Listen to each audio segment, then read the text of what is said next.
All right, everyone, in this video we are going to be talking about bulking once again, but as any responsible fitness enthusiast, we have to recognize that it's February 15, so the beach season, I wouldn't say is approaching, but spring is slowly on the way. So we have to start thinking about not just getting huge and getting all the gains, but also somewhat looking the part.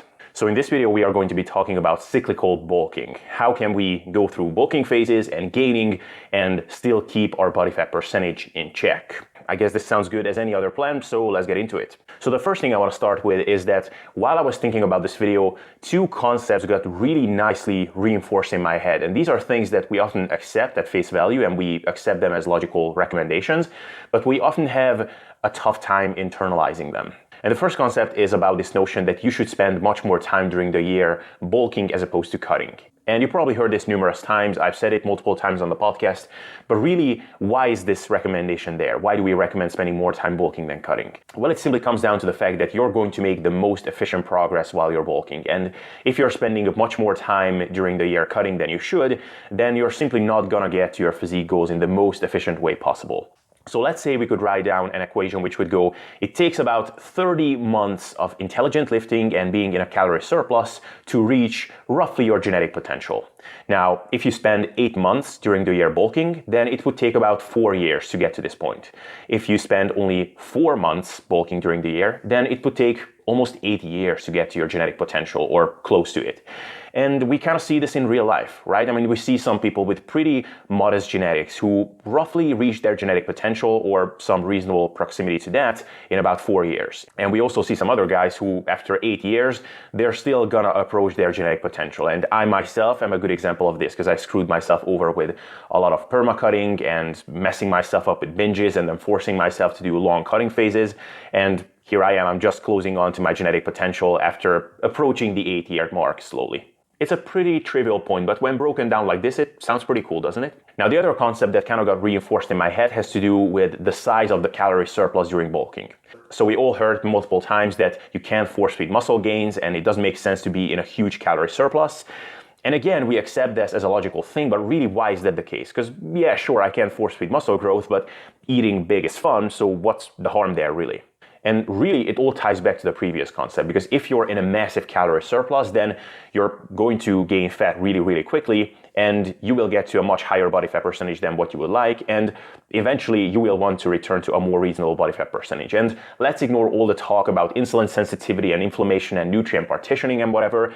It simply comes down to your personal preference. I mean, probably the reason you're watching videos like this and you're subscribed to YouTube channels like this is because you want to look in a certain way. So it just doesn't make sense to get to a really high body fat percentage really, really quickly to then only force yourself to cut again really soon. You see, we talk a lot about whether you should go more aggressively during bulking or you should take it really, really slow. In my mind, it really comes down to this. On any given day, you only want to be in so big of a calorie surplus that is much, much smaller than the amount of calorie deficit that you can generate on a given day and sustain for at least a few weeks. So let me explain. For many of us, what is the largest calorie deficit that we can generate and maintain for at least 4 weeks? About 1,000 calories, right? That's pretty big, but it's definitely doable. So does it make sense then to be in a 1,000 calorie surplus daily on your bulk? Not really, because that would be a 1-to-1 ratio or close to it. I say close to it because obviously not all of the extra calories will go to fat tissue when you're bulking, but when you're a reasonably trained individual already, a good chunk of a calorie surplus like that will go to fat. Then does it make sense to be in a 500 calorie surplus per day? Better, but it still could be better because that's still a 2-to-1 ratio of bulking to cutting if you do the math. So really, my favorite calorie surplus would be something like 200 to 300 calories, averaging out at about 250, which would get you about half a pound of weight gain per week. You probably heard this figure before, and it just makes a lot of sense because in that case you can spend much more time bulking than cutting, more specifically about 4 times as much time. And you probably also heard this 4-to-1 ratio before, which I definitely agree with. There is nothing magical about this figure, but it just makes a lot of practical sense. And I also like this figure because the calorie surplus in this case is small enough to grant you a lot of bulking time, but also big enough to be actually meaningful, right? Because someone could say, okay, so I'm only going to be in a 50 calorie surplus per day. And in that case, my bulking to cutting ratio annually will be 20-to-1. Well, yeah, sure, but a 50 calorie surplus per week might as well be called maintenance. And I mean, if you want to be that meticulous that you actually want to ensure that you're in only that big of a calorie surplus, then you would have to actually pretty accurately track your energy expenditure, because you can easily undo 50 extra calories with 5 to 10 extra minutes of fidgeting per day. All right, so let's tie all of this back to cyclical bulking. The first thing I should clarify is that technically speaking, all bulking phases are cyclical because you're not bulking forever. So if you bulk for 2 years and then cut for 4 months and then bulk for another year and a half and then cut again, I mean, that's technically speaking a cyclical bulking phase because you're repeating the same cycles, right? But what we are talking about this case is reducing the time frame of these bulking and cutting phases and repeating them over shorter time frames. And that's what we really want to get to here, is how short of a time course can you set for these things and still have them be effective. Now, I should say first that it's just really hard to make a case against longer bulking phases.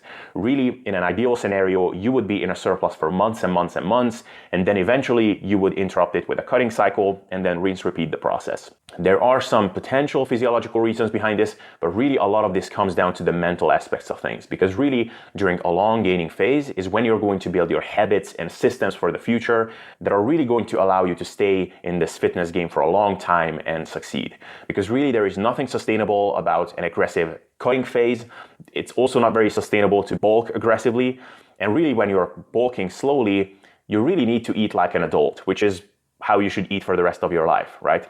Now, why is it still worth talking about cyclical bulking? Well, in my experience, the prospect of being in a calorie surplus for a really, really long time and just add weight really, really slowly tends to drive people a bit crazy. When people get this idea that, okay, I'm going to be in this lean gaining phase for a really long time and I'm going to add weight really, really slowly, it kind of tends to make them just as rigid and neurotic as when they are cutting. It gets into their head that, okay, all my gains have to be really, really lean, and if I overeat only by just a few hundred calories on any given day, I'm already messed up. And they fall for the same sort of behaviors as they do when they're cutting, and they're not eating out, or when they're eating out, they're kind of falling for all kinds of weird stuff and they're giving weird instructions to the waiter. And conversely, when people know that, okay, this bulking phase is not going to be that long and I'm going to have a cleanup phase soon enough, that can give them a bit of a peace of mind, and it can make them a bit more flexible, a bit more chill, enjoy their lives a little bit more, and just overall reduce their neurosis a little bit. So let's talk about this. How short can you make your bulking phases to still make them effective? And I guess let's work backwards. Can you, for example, bulk for 4 days and then cut for 1 day?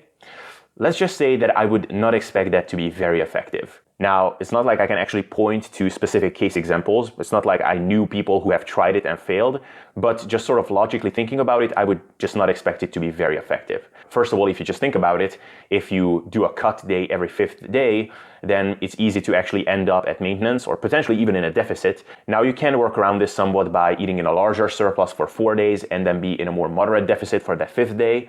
But in that case, I would say you might as well just eat in a small surplus every day and then leave these deficit days for some outlier days when you might be overshooting your calories during eating out, for example. But on top of that, these processes like muscle building are not that linear in your body. It's not like your body goes, okay, 1 day bulking, I built some muscle, another day of bulking, more muscle, 3rd day, even more muscle, and then yay, I'm cutting, I recomped. No, some of these things take longer time frames to manifest. It's not just the ratio of bulking to cutting that matters, it's also the absolute length of time that you spend doing either one of these phases that matter. Now, can you extend this to the weeks? Can you, for example, bulk for 4 weeks and then cut for 1 week? In a general sense, much better, and I would definitely expect that to work and even potentially work well, but I would say we can do much better than that. And the reason I would say that is really because the first couple of days of a bulking phase are kind of like the first few reps of a 20 rep set. They kind of just don't count as much. You see, when you're exiting a cutting phase and you're entering a bulking phase, really the first couple of days are kind of just there to get you out of the deficit. You're not really in a bulk, technically speaking, you're just getting back to normal. By the end of the first week, your hunger and satiety hormones might be returning to normal and you're starting to feel a bit better. By the end of the second week, you're starting to feel better overall, sleep better, your recovery gets a little bit better. By the 3rd week, you're probably noticing some really nice performance boost in the gym, you feel stronger. Overall, you're just feeling much more indestructible. And by the 4th week, you have really hit some really solid bulking momentum, if you will. And basically, when you're getting to this really nice place, that's when you would want to punch it in the face with another deficit period. It's just not the best way to go about things.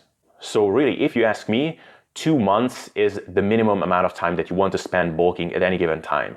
In that case, you're spending at the very least 4 full weeks in this really nice state of bulking momentum. And really, the longer you can keep this up, the better. So 4 months, in my opinion, is even better than 2. But if you need to cut it off at 2 months to gain back some sanity, have at it.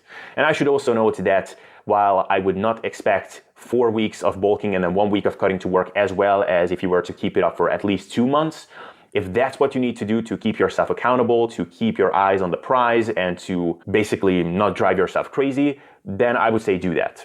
So my most frequently alternating bulking to cutting setup would be 2 months of bulking followed by 2 weeks of cutting. I think that's really solid. But really, as long as you're keeping up a roughly 4-to-1 ratio of bulking to cutting throughout the year, in my opinion, you're doing good. Some honorable mentions here would be being in a small surplus on your training days and at maintenance, or in a small deficit on your rest days. You could also do a protein sparing modified fast, so be in a really large deficit once a week, for example, or once every 10 days. This is especially suitable if you're training every day and then have a rest day every once in a while only. Or you could just schedule yourself a low calorie day every 7 days or every 10 days or so. So cyclical bulking, cool concept. Let me know if you want me to address this topic once again, or there are some points that I didn't cover. I definitely would be up to talking about this more in the future. If you enjoyed this video, drop a like. If you didn't enjoy it, drop a dislike. Let me know what you thought in the comment section. Troll me, I'll troll you back. Subscribe to the channel for more content like this. And with that, see you next time.